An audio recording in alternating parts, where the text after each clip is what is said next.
Value zone hyper mart Nandamuri Balakrishna గారిచే November 28న నాచారంలో గొప్ప ప్రారంభం.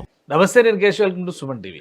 ఆంధ్రప్రదేశ్ ఉప ముఖ్యమంత్రి పవన్ కళ్యాణ్ ఢిల్లీలో జోరుగా 2 రోజుల పాటు పర్యటన జరిపారు. అలానే వివిధ హోదాల్లో ఉన్నటువంటి మంత్రుల్ని, ప్రజాప్రతినిధుల్ని, కూటమి పెద్దల్ని కలిశారు. దీనివల్ల రాష్ట్రానికి వచ్చినటువంటి ప్రయోజనం ఏంటి? అలానే ఇమ్మీడియట్గా పవన్ కళ్యాణ్తో భేటీ తర్వాత కేంద్ర ప్రభుత్వ శాఖలు స్పందిస్తున్నటువంటి తీరు ఎలా ఉంది? ఈ అంశాన్ని విశ్లేషించే ప్రయత్నం చేద్దాం. మనతో పాటు చంద్ర శ్రీనివాస్ గారు, పొలిటికల్ అనలిస్ట్ ఉన్నారు. చంద్ర శ్రీనివాస్ గారు నమస్కారం. నమస్కారం.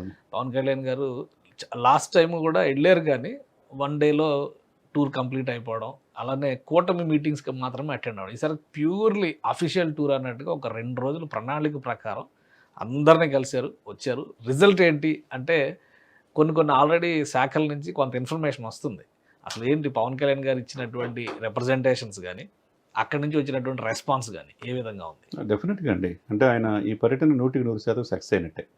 మీరన్నట్టు ఎప్పుడు లేని విధంగా 3 రోజులు పెట్టుకున్నట్టు పర్యటన. మొదటి రోజు ఓం బిర్లా వాళ్ళ మరి రిసెప్షన్కి హాజరవటం, ఆ తర్వాత వెంటనే ఒకవైపు రాజ్యాంగ దినోత్సవ కార్యక్రమాలు జరుగుతూనే ఉన్నాయి పార్లమెంట్లో.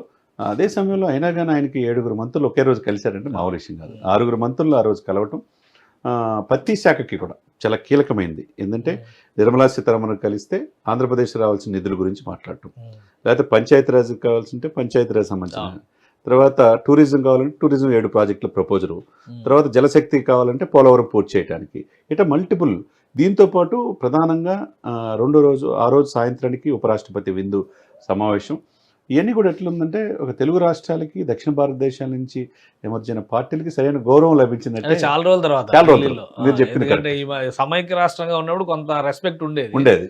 ఈ మధ్య కనబట్టలేదనే అభిప్రాయం. ఎప్పుడైతే డోర్లు వేసి ఎంపీల మీద పెప్పర్ స్ప్రే అన్ని జరిగిన తర్వాత తెలుగు వాళ్ళంటే చాలా చులకనగా ఉండేది. ఇప్పుడు ఫస్ట్ టైం ఇది మనకు కనబడిందండి. కేశవ్ గారు మీరు కూడా చూసుంటారు కాబట్టి ఆ ప్రాధాన్యత క్రమం ఏందనేది మనం చూసాం. పెద్ద భారీ ప్రాజెక్ట్ ఒకటి వస్తుంది, గ్రామీణ తాగునీటి సరఫరాకి సంబంధించి. ఏమి అప్రూవల్ అయిపోయినాయి అవన్నీ? అవునండి, అది కూడా జరుగుతూ ఉన్నది. ఎందుకంటే ఫస్ట్ రోజు అయిపోయిన తర్వాత 2వ రోజు మార్నింగే భూపేంద్రుడితో మాట్లాడిన తర్వాత మోడీ గారిని కలవటం. జలశక్తి మిషన్ అనేది మనం చూసాం. లాస్ట్ 5 ఇయర్స్లో కూడా నిధులు దానికి కేటాయించలేదు, నిరుపయోగం అయిపోయినాయి. దాన్ని 25,000 కోట్ల రూపాయల ఆ ఇదిని వెంటనే అసలు గత ప్రభుత్వం జల్ జీవన్ మిషన్ అనేదాన్ని పట్టించుకోలేదు. ఇది ఇప్పుడు ఈయన గ్రామీణ నీటిపారుదల అనేది ఈయన చేతిలో ఉంది. కాకపోతే 5 శాఖల్లో అది చాలా కీలకమైంది కాబట్టి ప్రతి ఇంటికి కుళాయి అనేది, మంచినీరు ఇవ్వటం అనేది ప్రభుత్వం కూటమి పెట్టుకుంది. దిశగా మోదీ గారి నుంచి క్లారిటీ వచ్చేసింది. కాబట్టి ఏదైతే 2 రోజుల్లో ఒక బాధ్యత, అంటే ప్రభుత్వ పెద్దగా ముఖ్యమంత్రి నిర్వహించాల్సిన బాధ్యత తనే ముఖ్యమంత్రిగా, అంటే ఉప ముఖ్యమంత్రి అయినా ఆ బాధ్యత అంతా 2 రోజులు తీసుకున్నట్టు కనపడింది. 100% సఫలీకృతమైనట్టే. ఎందుకంటే వెంటనే 7 ప్రాజెక్ట్స్ టూరిజం ప్రాజెక్ట్స్ ఫండ్స్ కూడా అంటే దానికోసం అఖండ గోదావరి, తర్వాత గండికోట ప్రాజెక్టుకి 172.34 కోట్లు రిలీజ్ శాంక్షన్ అయిపోయింది. శాంక్షన్ అయిపోయేటువంటి అదే రోజు 114 కోట్లు రిలీజ్ చేయటువంటి ఇది మంచి పరిణామంగా మనం భావించాలి. అంటే ఆల్మోస్ట్ 75%, 76% రిలీజ్ చేసేసారు. అంతే కదండి. టూరిజం డెవలప్ అయితే ఇప్పుడు ఏంటంటే ఆంధ్రప్రదేశ్ అస్తవ్యస్తమైంది ఆర్థిక వ్యవస్థ. టూరిజం ఒకటే ఏకైక ఇది. 975 కిలోమీటర్ల తీర ప్రాంతం మనం ఎప్పుడు చెప్పుకుంటాం గుజరాత్ వాళ్ళు. మరి ఆ తీర ప్రాంతం ఉపయోగించుకుంటే ఇండస్ట్రీస్ రావాలి, పరిశ్రమలతో పాటు ఉద్యోగాలు, ఉపాధి ఇవన్నీ కూడా ఉంటాయి. దానికి అనుబంధంగా మిగతాయి కూడా డెవలప్ అవ్వడానికి అవకాశం. ఇప్పుడు ఏంటంటే అఖండ గోదావరి ప్రాజెక్టు గండికోట దగ్గర టూరిజం రిసార్ట్స్ డెవలప్మెంట్ అది ఉంటుంది. రిసార్ట్ డెవలప్మెంట్ దానివల్ల వెంటనే నిధులు వచ్చినాయి కాబట్టి పనులు కూడా స్టార్ట్ అవుతాయి. ఇది మంచి పరిణామంగా మనం భావించాలి. ఇకపోతే 2 రాష్ట్రాలకి ఇవన్నీ ఒక ఎత్తు అయితే నేను సాయంత్రం తాజ్ హోటల్లో, కానీ దానికంటే ముందర ప్రధానమంత్రితో భేటీ, అది దాని తర్వాత ఆయన చేసినటువంటి ట్వీట్, ఎప్పుడో గాంధీనగర్ లో కలిసినప్పుడు ఎంత ఎమోషనల్ అటాచ్మెంట్ ఉందో ఇప్పటికీ అదే ఉంది అంటూ ఆయన ట్వీట్ చేశారు. ఆయన పిఎం ప్రధానమంత్రికి మధ్య ఉప ముఖ్యమంత్రికి మధ్య జరిగినటువంటి సంభాషణలు ఏంటి? డెఫినెట్గా అండి, మీరు చెప్పినట్టు ఆయన ఇప్పుడు 3వసారి ప్రధానమంత్రి అయ్యాడు, కానీ మొదటిసారి ప్రధానమంత్రి గుజరాత్ సీఎంగా ఉన్నప్పుడు ఆయన కలిశాడు గాంధీనగర్లో. అప్పుడు ఏదైతే ఆయనలో చూశాడో, ఈ దేశానికి ఇటువంటి వ్యక్తి, దూరదృష్టి గల వ్యక్తి మోదీ గారు ప్రధానమంత్రి కావాలని ఆ రోజు కోరుకున్నాడు. ఆ రోజు నుంచి ఈ రోజుకి మధ్యలో కొంతకాలం విభేదాలు చిన్నగా వచ్చినాయి రాష్ట్ర విభజన పాయింట్ ఆఫ్ వ్యూలో. తర్వాత ఎప్పుడు కూడా మోదీ గారిని ఒక్క మాట కానీ అనలేదు. ఈ దేశానికి దూరదృష్టి నేత ఆయన ఉంటేనే దేశం బాగుంటుందని పలు సందర్భాల్లో పవన్ గారు చెప్పారు. అదే ఆప్యాయత, అనురాగం ఆయనలో చూశాను. నాకు చాలా హ్యాపీ అనిపించింది. ఆ 30 నిమిషాల సమావేశంలో ఆయన యొక్క ఆలోచనలు నాకు బాగా నచ్చినాయి అని చెప్పి ఆయన ట్వీట్ చేయటం. మోదీ గారు కూడా అదే స్వాగతంతో ఈయన్ని కూడా ఆలింగనం చేసుకుంటాం అన్నీ మనం చూసాం. ఏదైనా కానీ ఒక తెలుగు వాళ్ళగా చాలా రోజుల తర్వాత ఒక మంచి వాతావరణం మనకి ఢిల్లీ గడ్డ మీద మనకు కనపడింది. ఫైనల్ గా ఫినిషింగ్ టచ్ లాగా ఆయన ఎంపీలందరికీ ఒక ట్రీట్ ఇచ్చారు. రెండు తెలుగు రాష్ట్రాల ఎన్డీఏ పక్ష ఎంపీలందరికీ. అది చాలా కీలకం అండి కేశవ్ గారు. అంటే ఇది మంచి వాతావరణం ఒకప్పుడు మనం చూసాం.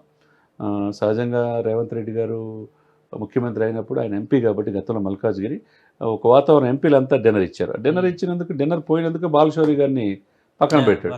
ఆయన అనుకోకుండా ఇప్పుడు ఆ దాంట్లో కీలకంగా ఉన్నాడు. బాలశౌరి గారు లైజనింగ్ బాగా ఉంటాడు, ఎంపీలతో ఉంటాడు కాబట్టి. ఆయన ఎవరి వైపు ఉన్నాడు? పవన్ కళ్యాణ్ వైపు ఉన్నాడు.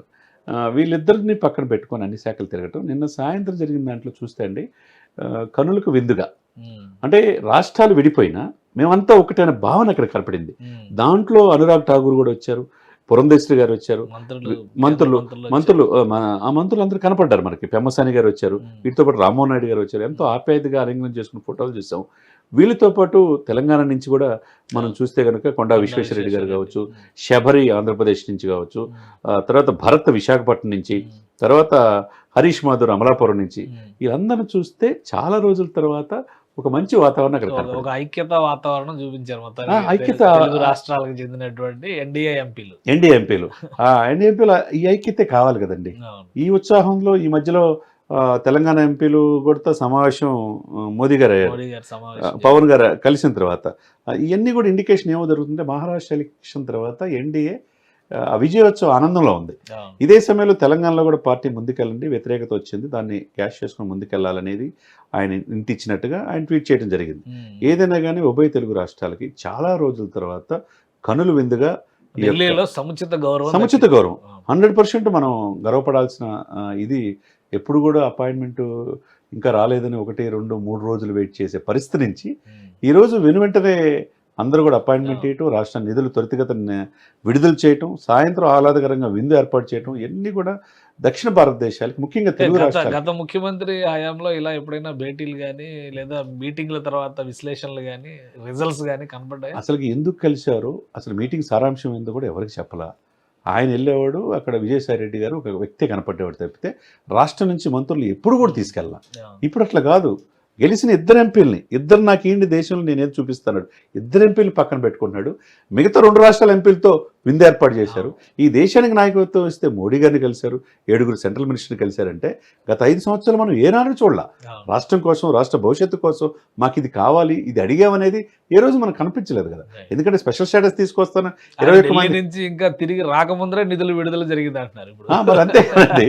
ఇప్పుడు ఈ ప్రాజెక్టు కోసం 7 ప్రాజెక్టులు సానుకూలంగా స్పందించడం, తర్వాత పిఠాపురం హాల్ట్గా రైల్వే కూడా వైష్ణవ్ గారు ఓకే చేయటం, ఎన్ని పరిణామాలు మనం చూసుకుంటే ఇదొక్కటే ఎగ్జాంపుల్. గండికోట అఖండ గోదావరి ప్రాజెక్టుకి సంబంధించిన ప్రపోజల్ చేయగానే 172.34 కోట్లు శాంక్షన్ చేయటం ఏంది, నిధులు కూడా 114 కోట్లు ఒకే రోజు కలిసిన రోజు రిలీజ్ చేయటం, ఇది చారిత్రాత్మక అంశంగా మనం భావించాలి. నాయకత్వం వహిస్తుంది ఎవరు ఈ రాష్ట్రంలో, ఆయన వల్ల మనకి ఏంటి అనేది ఆలోచించాలి అనేది కలిగింది. దాన్ని మనం సంతోషంగా. థ్యాంక్ యూ శ్రీనివాస్ గారు. ఇది Pawan Kalyan Delhi tour grand success అయింది.